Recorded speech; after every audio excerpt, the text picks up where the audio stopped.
All, this is Dr. Mubin Sayed from Drbeen.com. Today we would continue our discussion yesterday that we were talking about the vitamin K. Today we'll talk about a study that links the prognostic factor of the COVID-19, that means the outcome of the COVID-19, to the deficiency of vitamin K.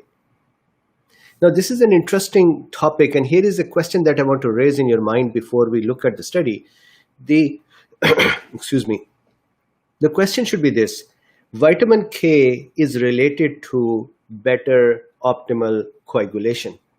And we know that in COVID-19, in certain cases, there is hypercoagulability. So maybe it is actually interesting to keep the vitamin K level down so that the coagulation stays down. So that kind of makes sense from the mechanism of it.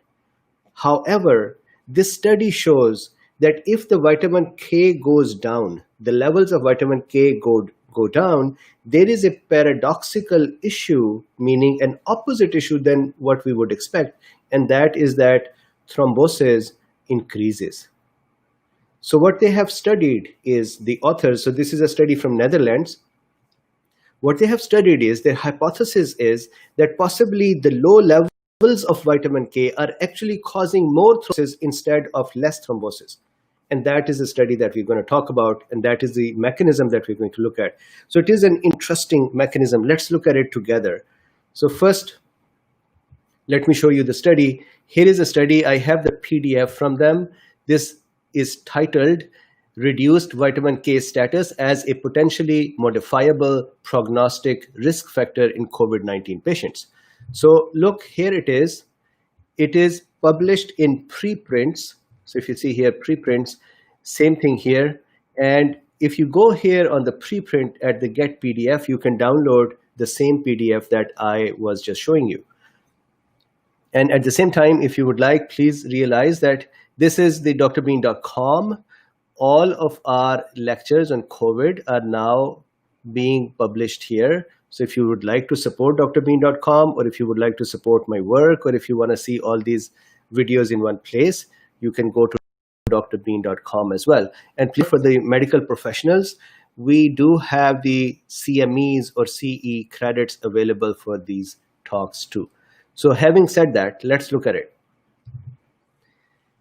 It's a fascinating thing to look at. And we will start from here. And I would actually test myself that how well can I help us all understand it. So it is my test topic today.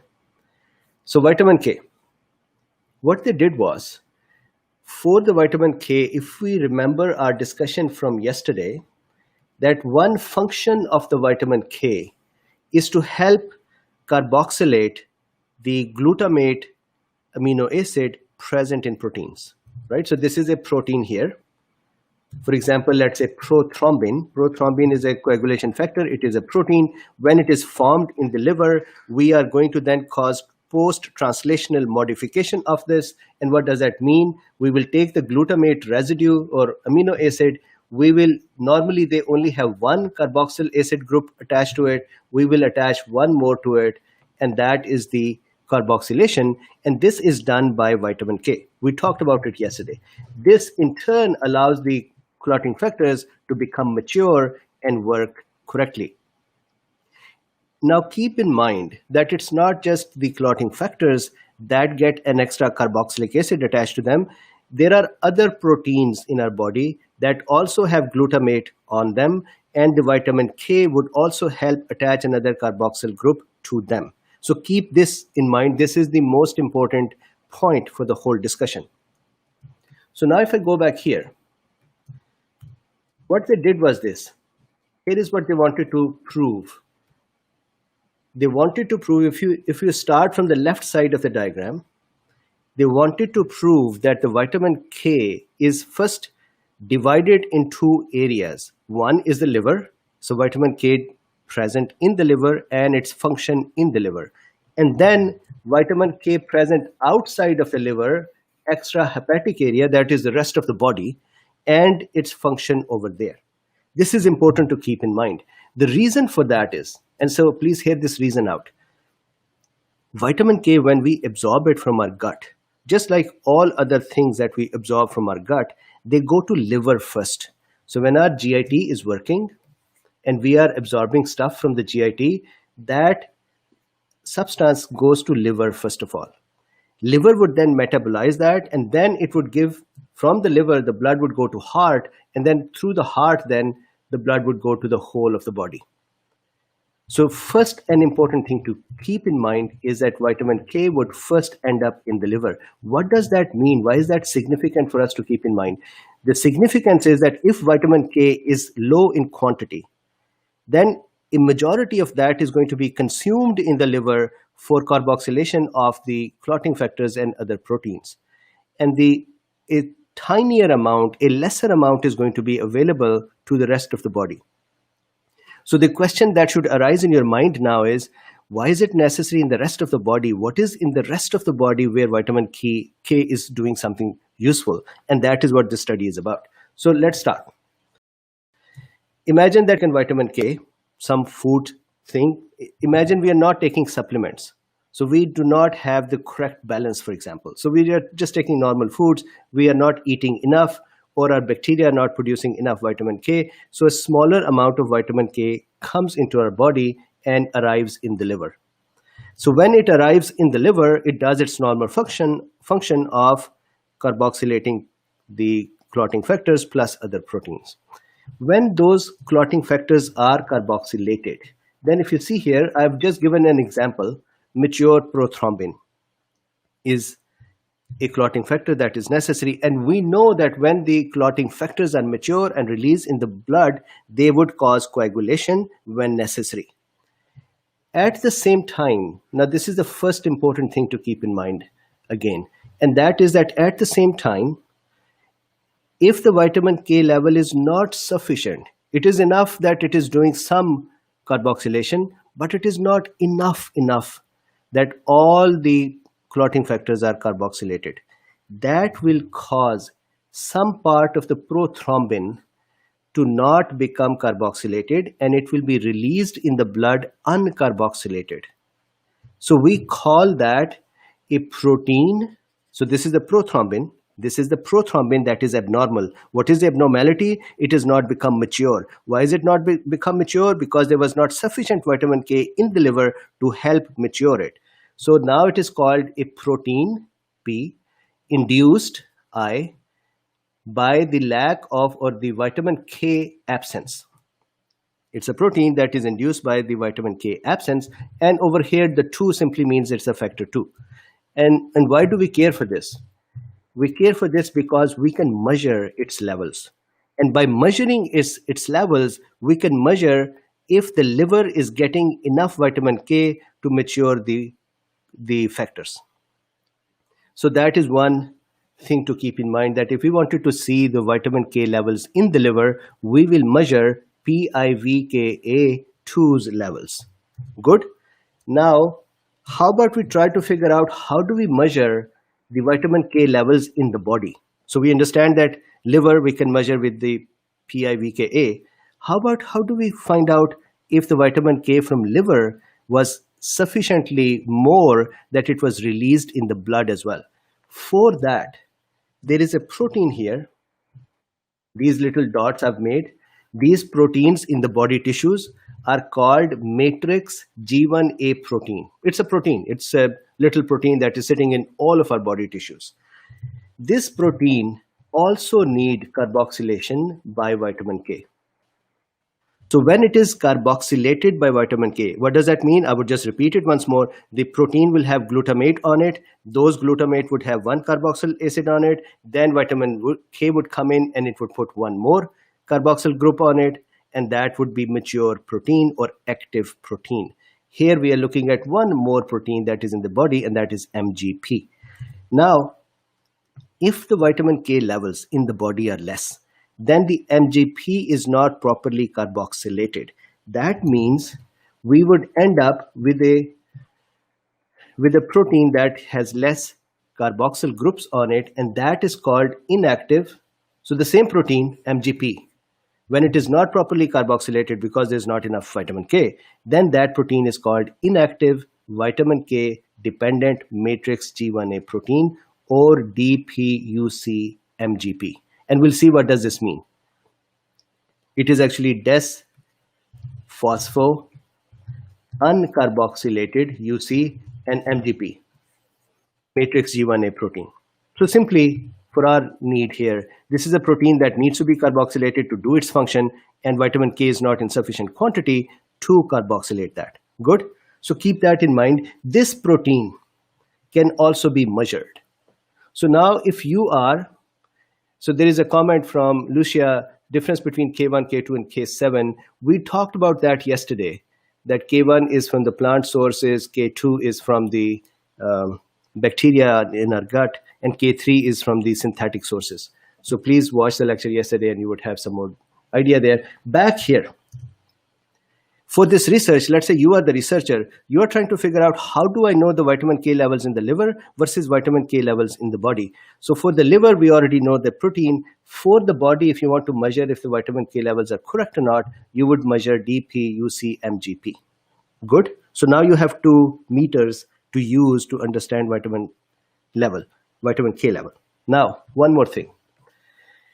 Look at this central structure here. This is a blood vessel. Inside a blood vessel, in the endothelial cells of the blood vessel, there is a protein called protein S.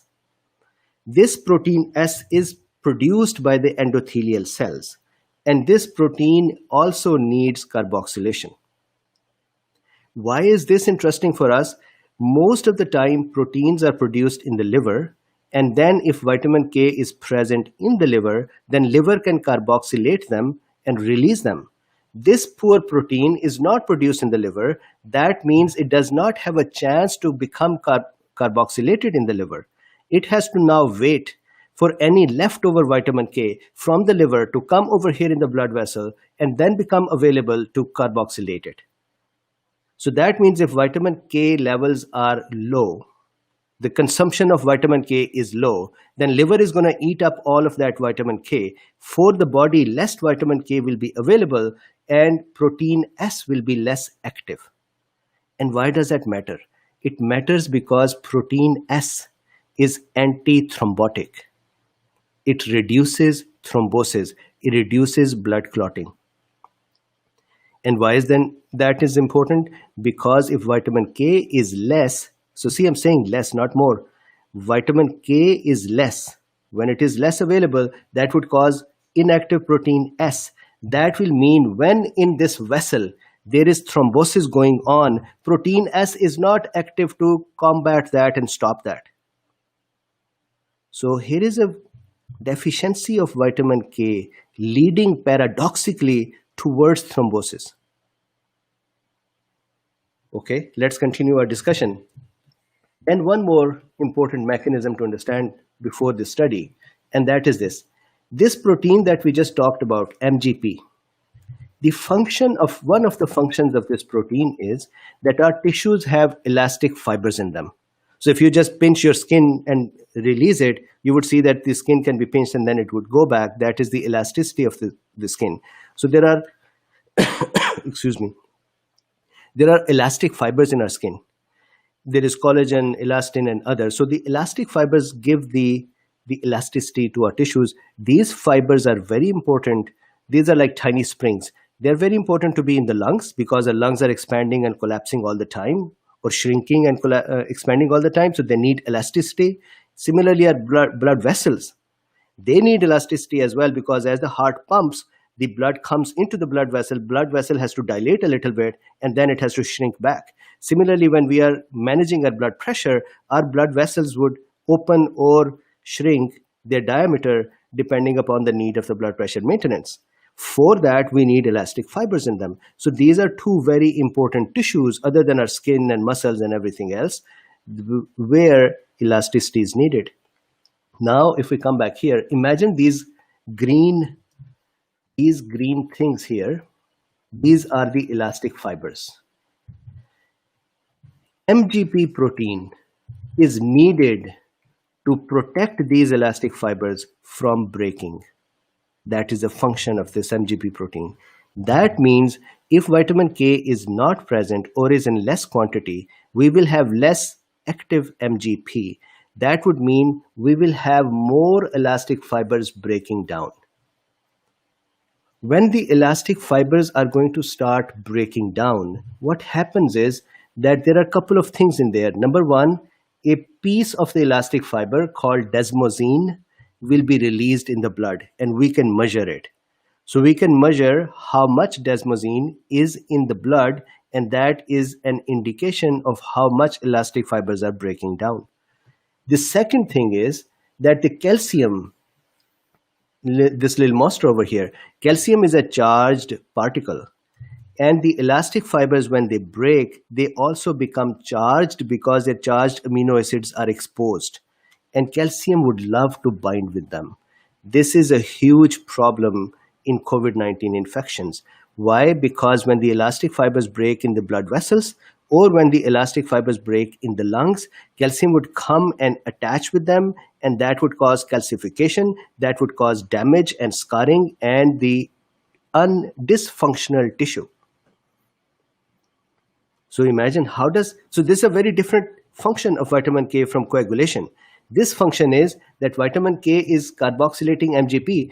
MGP is necessary to keep the elastic fibers intact. When the MGP is not active, that causes more elastic fibers to break easily. When the elastic fibers break, they produce desmosine. The benefit of the desmosine is that we can measure it, but now the broken elastic fibers will get more calcium settled on them. That would cause calcification, scarring, and a dysfunctional tissue. And we do not want that. So if you see, the poor outcome in COVID-19 patients are what? Hypercoagulability, vascular damage, and lung damage, where lung is damaged enough that it becomes shrunken and scarred and it cannot function anymore.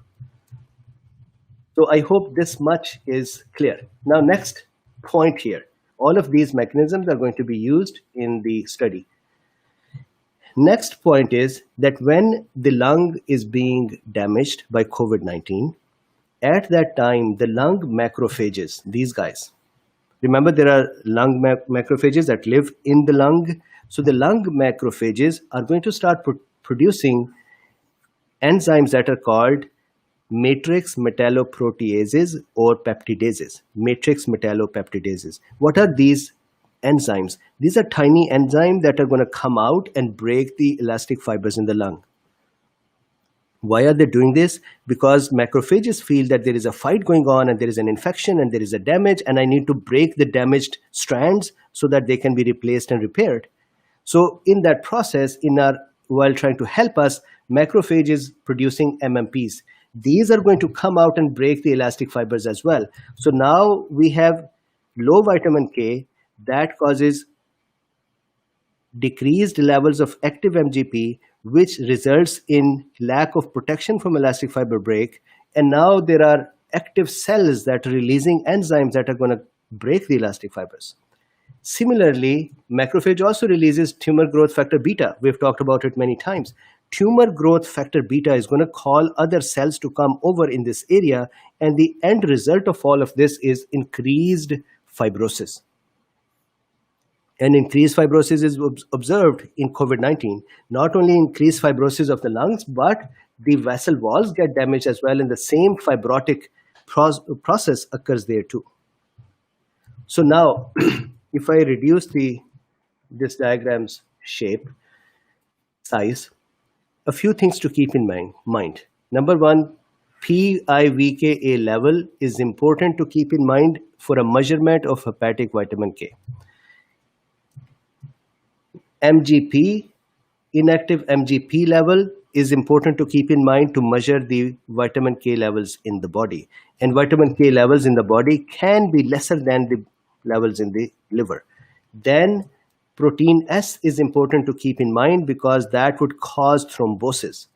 And then MMP and desmosines are important to keep in mind. Desmosine can be measured, and MMP causes further tissue breakdown.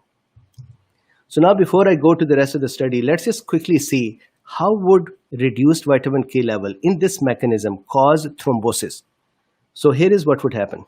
Imagine we are taking less vitamin K. That would create enough mature prothrombin that it can help with coagulation.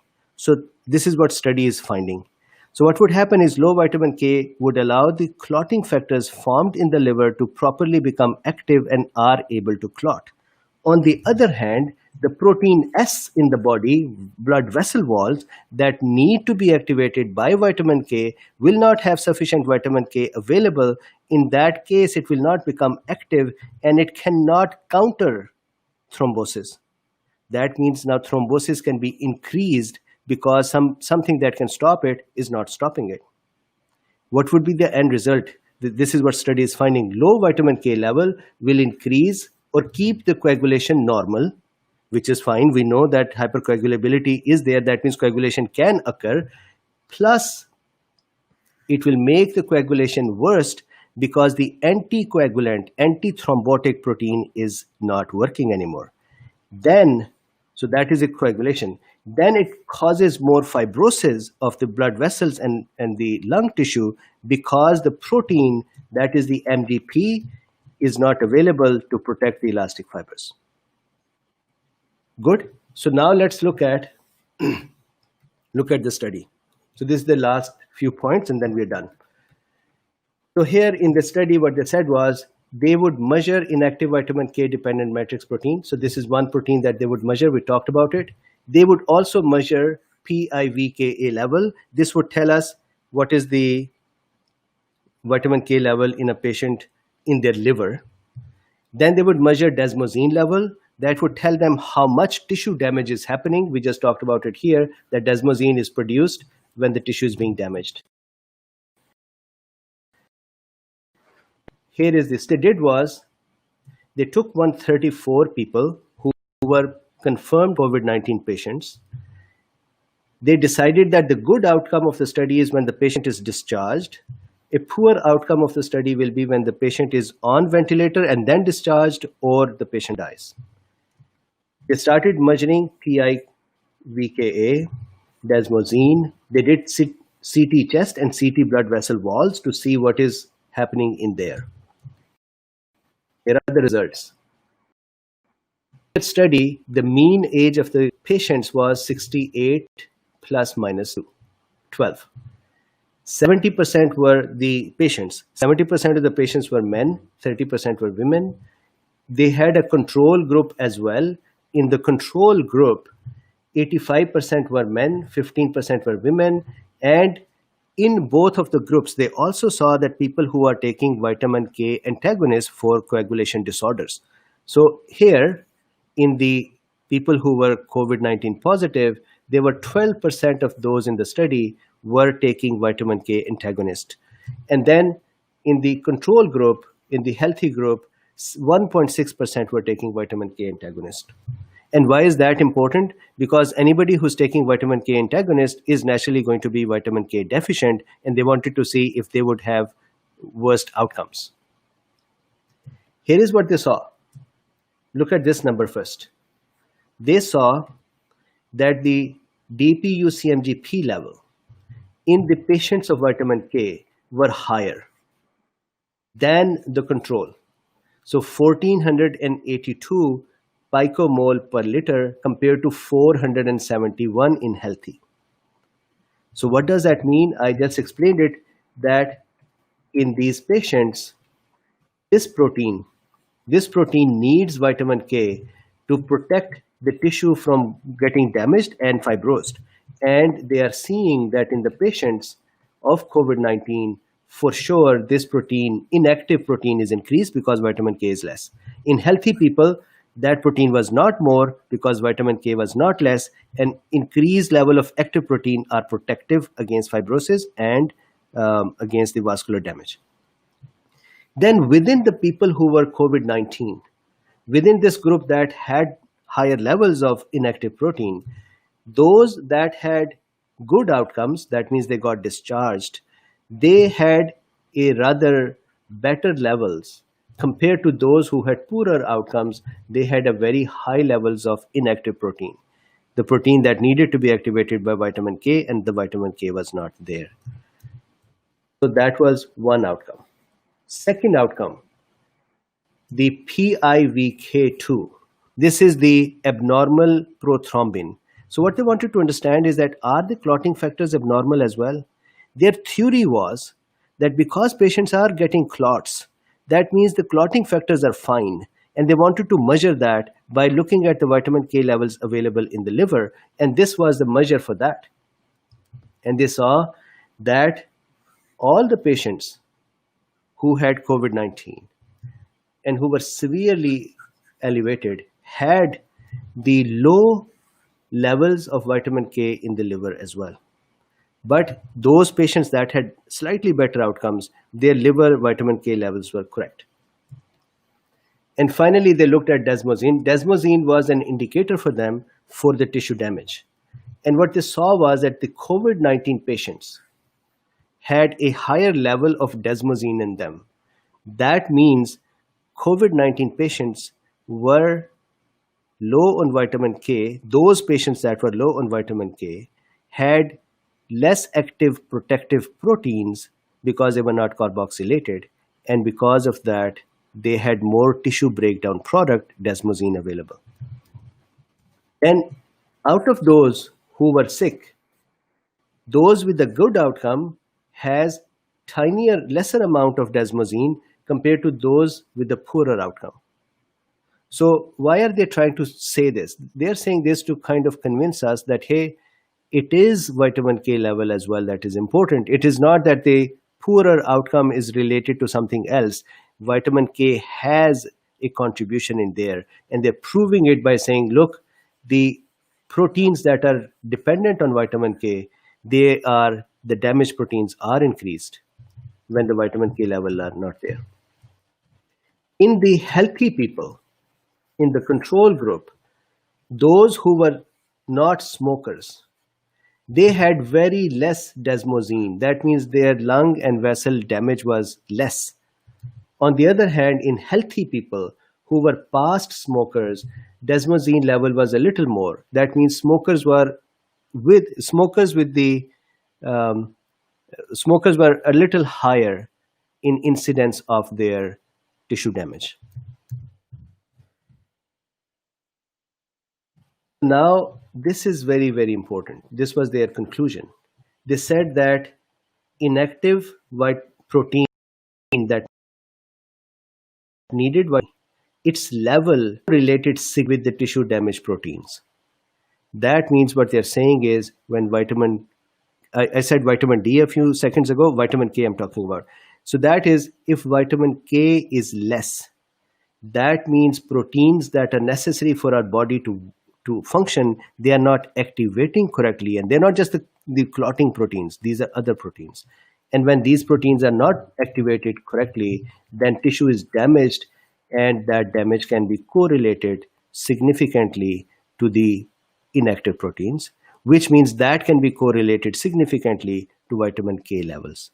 So I hope I was able to explain this without making it further confusing, that vitamin K ideally is supposed to cause or help with clotting.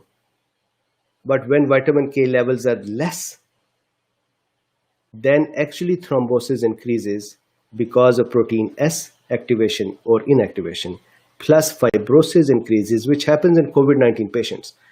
With this study, they simply said, we believe that this was our hypothesis and we have proved it with the data. What is the exact mechanism? What does that happen? If we gave vitamin K, will that improve the situation? We do not know that, and for that, more studies should be done. So, vitamin K, my conclusion, vitamin not in overdose, because that would also increase coagulation pathologies. We do not want that. Still not in underdose, because that also causes thrombosis and fibrosis. So vitamin K normal levels should be maintained. And RDA, or regular daily allowance or routine daily allowance for the vitamin K, I mentioned that yesterday, 70 to 140 milligram. 70 is the lower range, 140 is the upper range that is recommended. One more thing that I misspoke yesterday, that vitamin K, like other fat-soluble vitamins can be stored. Vitamin K stores in our body are very less, so almost negligible. So we have to keep vitamin K level actively up. So this is the discussion for today. Did it make sense? Did you see the whole mechanism and see how, if I asked you if vitamin K levels are less, would that still dispose the person towards coagulation? A normal, regular answer will be no, because vitamin K activates the coagulation factors. But a more study-based answer will be yes, because protein S is not active, which is an antithrombotic protein present in the endothelium of the blood vessels. And when vitamin K is not present and it is not active, that would cause disposition to thrombosis. So this is the discussion for today. Tomorrow is my off. From Monday, we'll start again. I'm still going to put those studies together and discuss some case studies as well. Meanwhile, please stay safe, stay happy, and I'll see you on Monday. And a favor to me, please like, subscribe, and share. Thank you very much.